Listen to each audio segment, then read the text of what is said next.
Glad to have you join us again on News Now. I am Fidelia Aguncha. The federal government has declared a state of emergency on maternal and child mortality in Nigeria. The government made the declaration on Tuesday, while also pledging to establish a national emergency center to address the issue. TV360's Oyin Adekunle has more.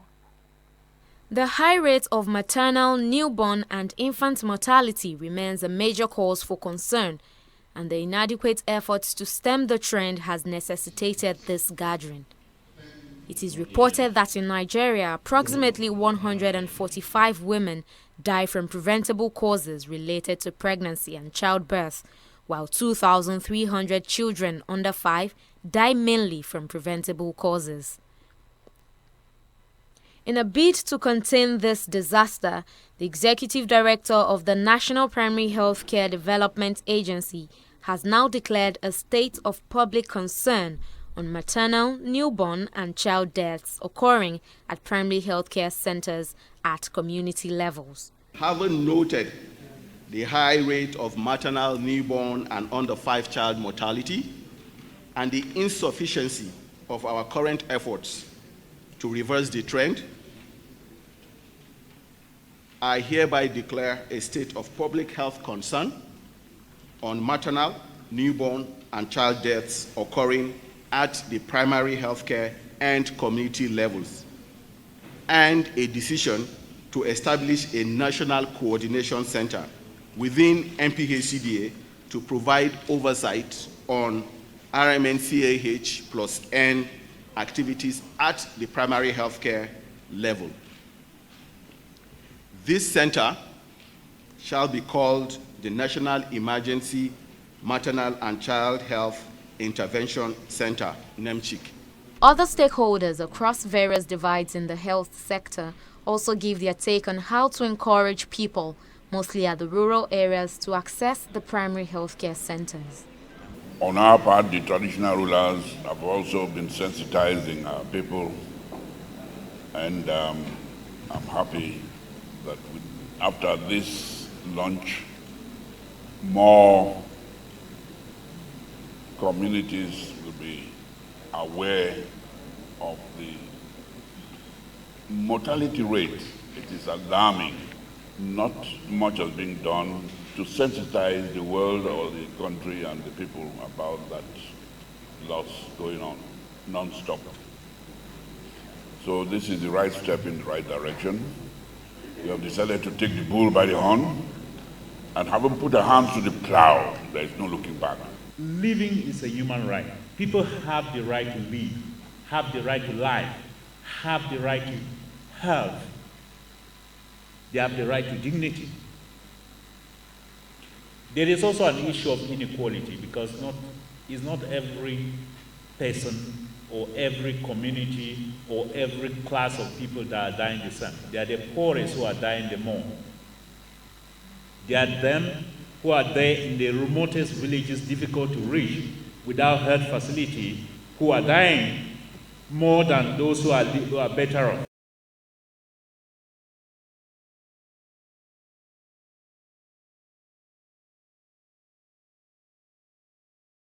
To childbirth, toll-free numbers will be provided for Nigerians to give information so as to raise more awareness for such preventable deaths.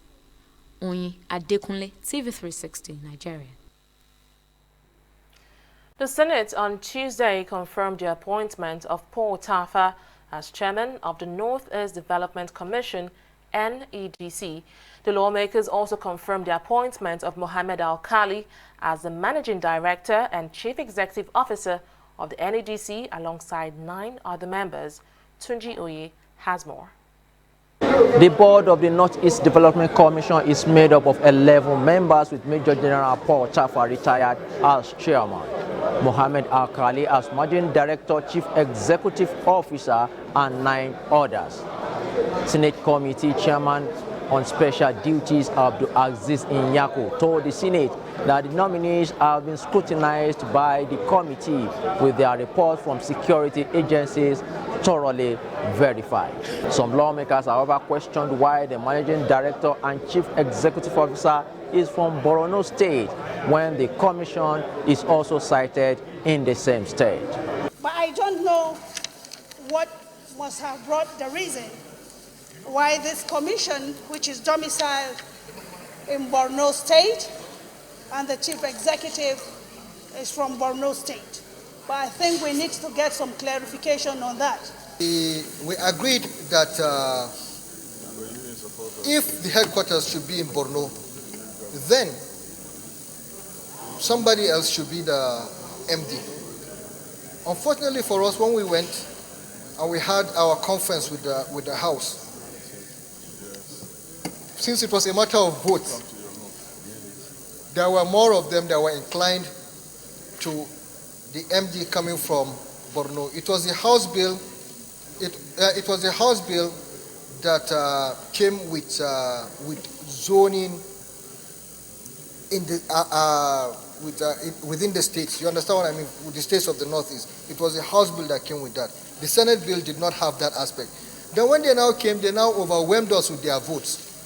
And it was a conference. Their votes too were carrying the same weight as ours. So we had to now succumb to them in the spirit of democracy. The Senate also referred to the Committee on Banking, the report from the President for the confirmation of Omolola Abiola Edewo as the Executive Director of the Nigerian Deposit Insurance Corporation, NDIC. The lawmakers at Tuesday plenary passed 5 bills for concurrence. The bills are the National Institute for Security Studies Bill, the Nigerian Police Trust Fund Bill, Harmonized Retirement Age for Teachers in Nigerian Bill, Animal Disease Control Bill, and the Federal University of Education Nsugbe Bill. Senate President Bukola Saraki told the Committee on Appropriation that the Senate will not extend time given to it to submit work on the 2019 budget, stressing that the budget document must be placed before the Senate on Thursday, 11th April 2019.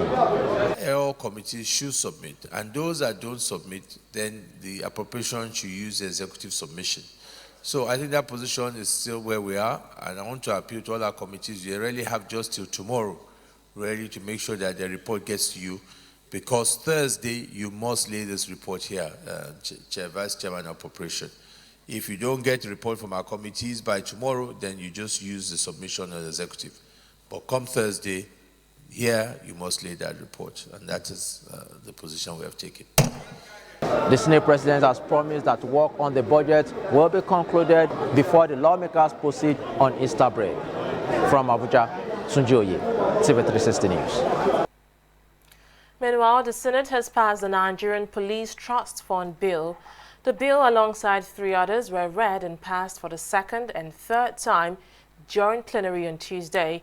The other 3 bills are the National Institute for Security Studies Bill, Harmonized Retirement Age for Teachers in Nigeria Bill, as well as Animal Disease Control Act Bill.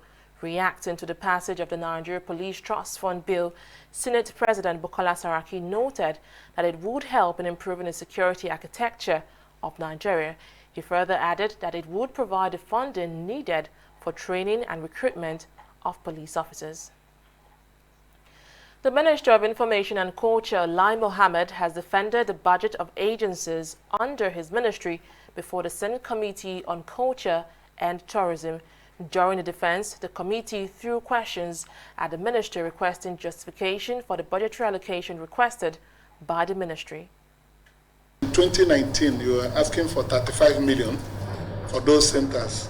What constitutes the maintenance? What do you call maintenance of the center? Is it rehabilitation of the centers or payment of salaries? What do you call maintenance of this cultural center? They are not channeled towards maintaining those centers. It gives us bad reputation, Honorable Minister, because that's the essence of providing for this money to make those cultural centers look good for people who will be going there, far away China and Brazil. And you have just 2 months to end the financial year. And they're still in the process of procuring the work to be done over there. This property don't belong to us. This property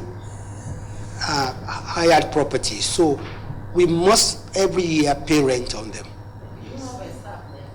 Yes, we do have skeletal staff there.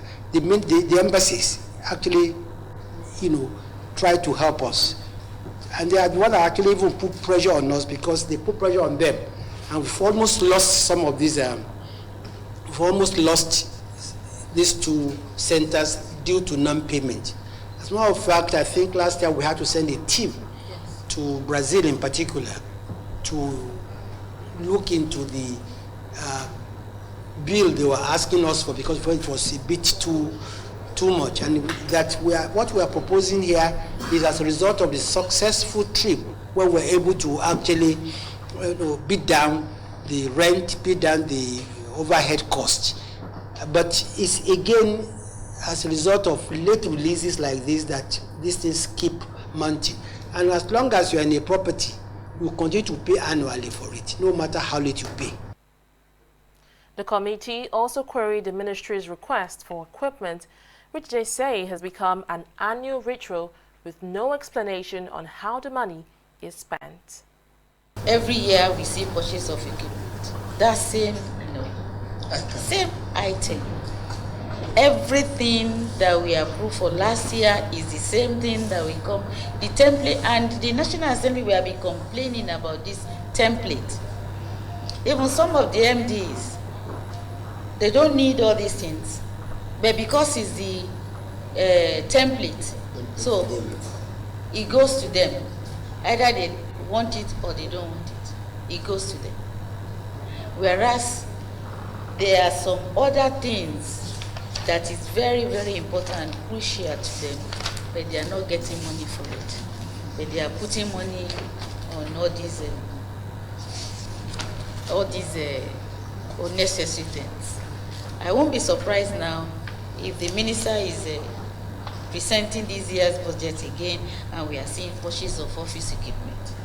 Our ministry probably has about 10 vehicles, some of them as old as 10 years, which have not been able to replace. So we keep refurbishing them because we don't have enough money to buy new ones. But we don't actually do recycle the same thing. But it will look like that because of the template that has been provided. And that is why at times we in particular put the registration number of the particular vehicle that for this year is being refurbished. But we take note of your concern, ma. There are 14 projects we are proposing, made up of special project on innovative creative industries, collaboration with filmmakers, youth engagement, elimination of piracy, which we are proposing 185,204,610 naira. The federal government has set up a Central Representative Advisory Committee for the Hydrocarbon Pollution and Remediation Project, HYPREP, for the Ogoni cleanup exercise. The 10-member committee is made up of representatives from the Rivers State Government, international oil companies, civil society organizations, traditional rulers, and UNEP. They are expected to resolve issues that may arise in the course of executing the project. Now, the committee was on Tuesday inaugurated by the Minister of Environment, Suleiman Zama. Zama stressed that it will serve as a bridge between stakeholders, communities, groups, and the hydrocarbon pollution and remediation projects.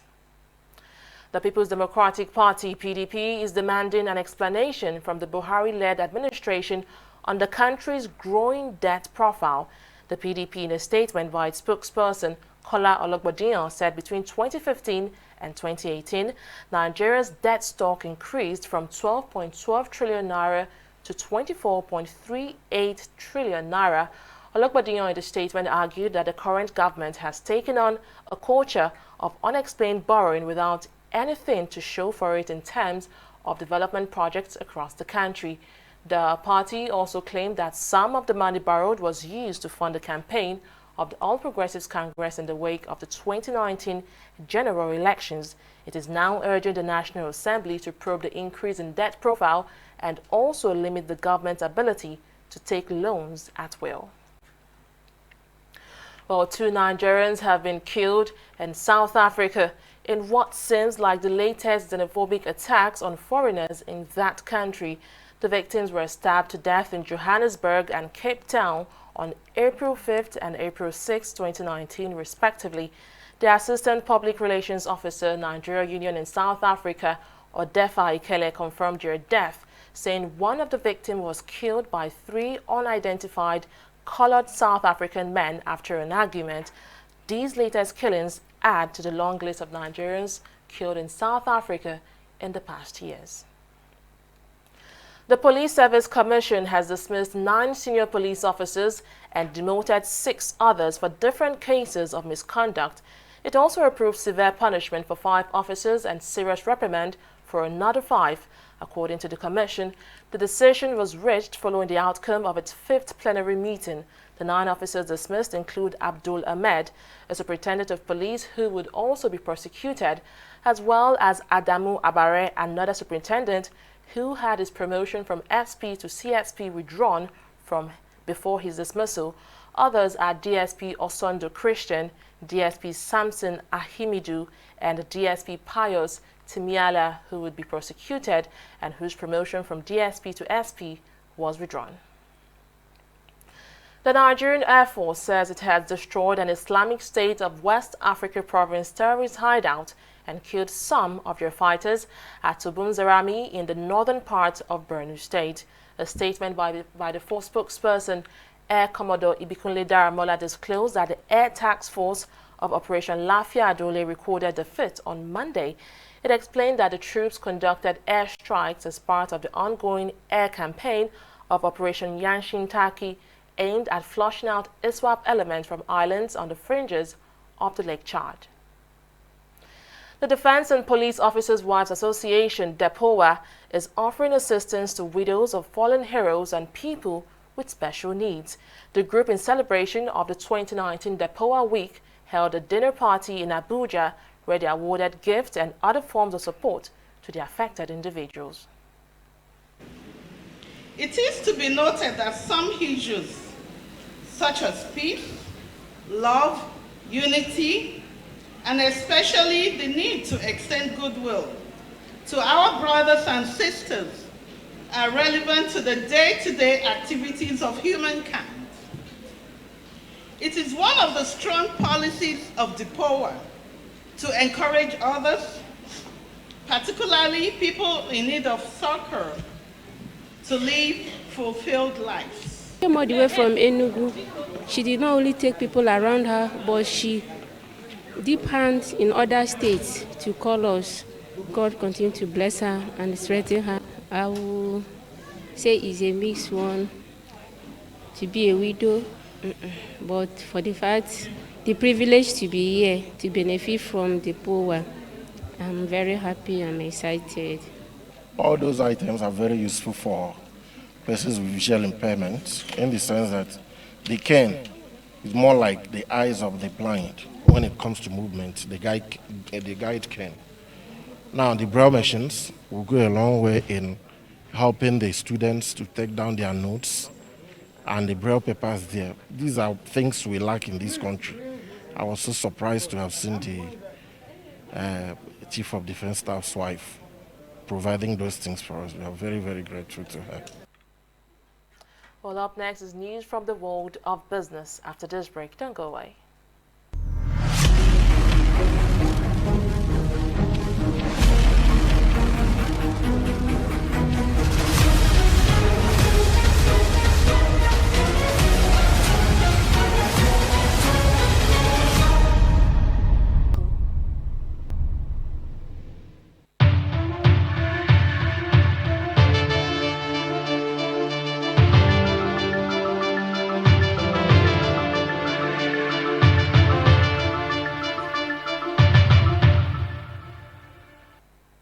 Glad to have you back.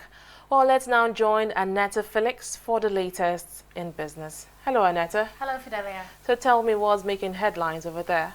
Well, the Nigerian government has acquired a fire training facility worth 5 billion naira to boost safety and security industry. The Minister of Aviation, Hadi Sirika, while inspecting the firefighting simulators, said the high-tech multifunctional machine which is the first to be procured in Africa, has a lifespan of 25 years. He also noted that it's capable of fighting over 44 likely fire scenarios, adding that the purchase is part of President Muhammadu Buhari's promise to provide better security for all Nigerians. International campaign and advocacy organization One Campaign has visited Vice President Yemi Osinbajo to discuss the Nigerian open contract portal, Nokopo. While speaking to TV360 Nigeria after their visit, the leader of the delegation noted that Nokopo was formed to ensure government transparency by making procurement records open and accessible to all citizens. Aliko Dangote, who was part of the delegation, urged Nigerians to sign up to the portal so that there can be accountability in all areas of government. Nigeria already committed to open contracting portal, and we thought it was very important that we pilot this with the health ministry and the education ministry, because it gives a lot of confidence in Nigerians of what the government is doing and gives them support and eyes and ears across the country. And we believe that that's an important thing. With 3 million members in Nigeria, there are lots of eyes and ears living in every single state. Citizen awareness and involvement is a really important part of our development, and that's something we stress upon. Our Open Government Partnership, OGP partnership, it exists, it's live, but we need to encourage the ministries to put their contracts and their bids on that portal so that the contractors see it, but also Nigerians see it, and we can ask questions. And that really enhances trust within the citizens and the government, and it's something that we're a big proponent of. Nigerian citizen activists, I'm off to meet them now, are very vocal, they're very energetic, they're very demanding. And the Vice President said, keep me on my toes, keep me reminded about our failings. But give us some applause if we make some successes. He said, we want to see basic health care in the rural wards. We want more than 1,000 centres with access to basic health care by the end of the year. He believes we'll do more than that. I mean, really concrete steps. It wasn't just the usual stuff we get from politicians. The Vice President said that, yes, please keep advising us. If we are doing anything wrong, please tell us how it is and how to correct it, and we're always ready to listen. So I think, what Bono said to the Vice President, why Nigeria is so important. Unless Nigeria sign up to it, it's not going to happen. Nigeria is so big because, as you know, in the world, out of every 4 black people, 1 is a Nigerian. So definitely, change will not happen without Nigeria leading that change. And that's what, we're praying for. Up next is a stock market review after this.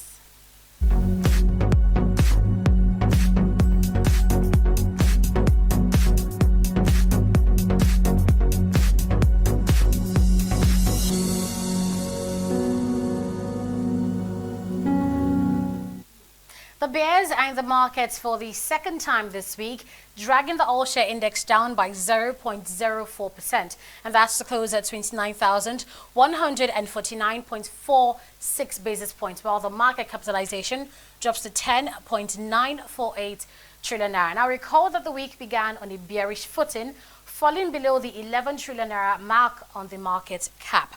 Now let's see, we see that our top losers, dominated by the consumer goods sector, Nascan Allied Industries PLC, leads the percentage gainers for today. It lost 95 kobo to close at 19.05 naira today. Now we sold at 20 naira per share yesterday, and that has been that way for the past 6 trading sessions. But we see a minus 4.75% loss today. Now next on this chart is ETI, Ecobank Transnational Incorporated, which has been slowly recording losses on the stock market since the 1st of April. Now today, it records its steepest loss of 75 kobo, selling at 10 naira, 5 kobo per share.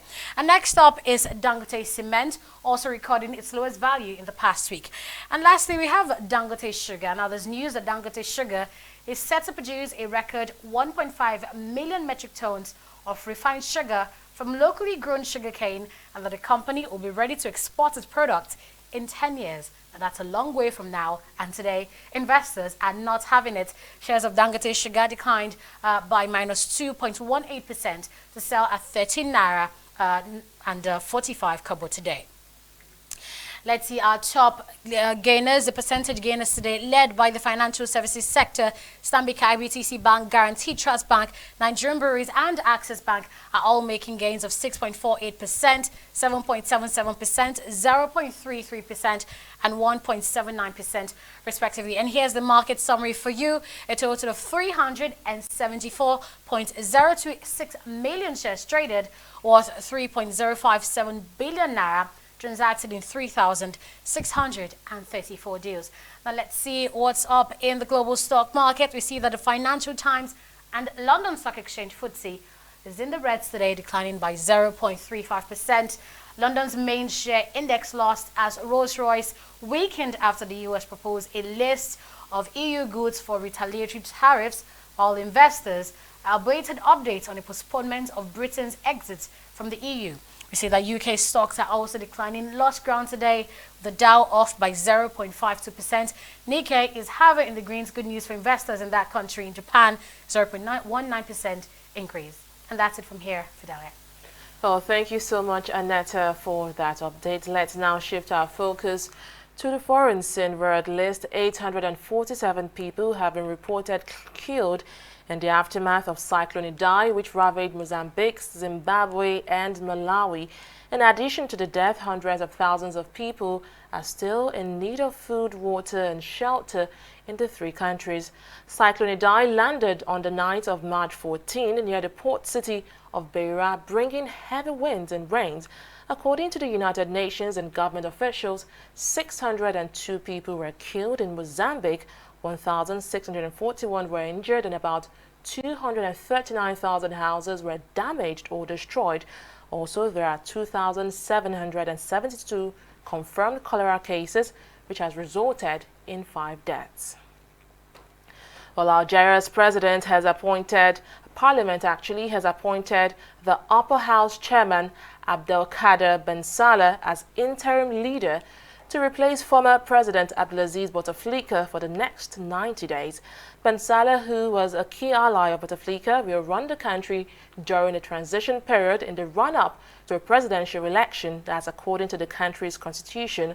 However, many protesters who are demanding more radical change in the country do not back Ben Salah. As soon as the appointment was announced, protesters took to the street demanding his removal. Well, let's now go to the world of sports. Super Eagles media officer Tony Ibitoye says he is confident that the team will come out on top when the Africa Cup of Nations AFCON commences in June. Ibitoye was speaking ahead of AFCON draw that will come up on April 12th, saying Nigeria is fully prepared for the tournament, judging by the friendly games the Super Eagles have played so far. He, however, said the Super Eagles will not underrate any team at the tournament, despite being tagged favorites. Don't forget that we were not there in 2015, we were not there in 2017. We are going back to the AFCON after like 6 years of absence. And so you can't be going out of a tournament for 6 years and come back and expect that everybody will call you the favorites to win. If you were very good, you won't be missing the tournaments. You'll be competing in every edition. But then interesting, the last time we were there was 2013. We won it. And we are giants in Africa, no doubt about it. We are a big football nation in Africa. And so everybody expects that at every Africa Cup of Nations, Nigeria will be among the favorites to win. One of the advantages of qualifying early for a tournament is you are able to start to plan on time. We have played 2 friendly games after we qualified for the AFCON. We played, we'll play 2 more. We played Uganda, we played Egypt. We will play another one in the first week of June, and then when we go into our camp, somewhere in the Middle East, according to what the NFF have released so far, we may play another 2. So that's good preparation for me. The most important thing is for us to be able to do a lot of work when we come together in June, because there will be a time of break at the end of the season. There will be a 10 days break for the players to recuperate, and then we're going to camping for the AFCON. And that's the size of our bulletin tonight. Thank you so much for joining us. I am Fidelia Aguncha. Bye for now.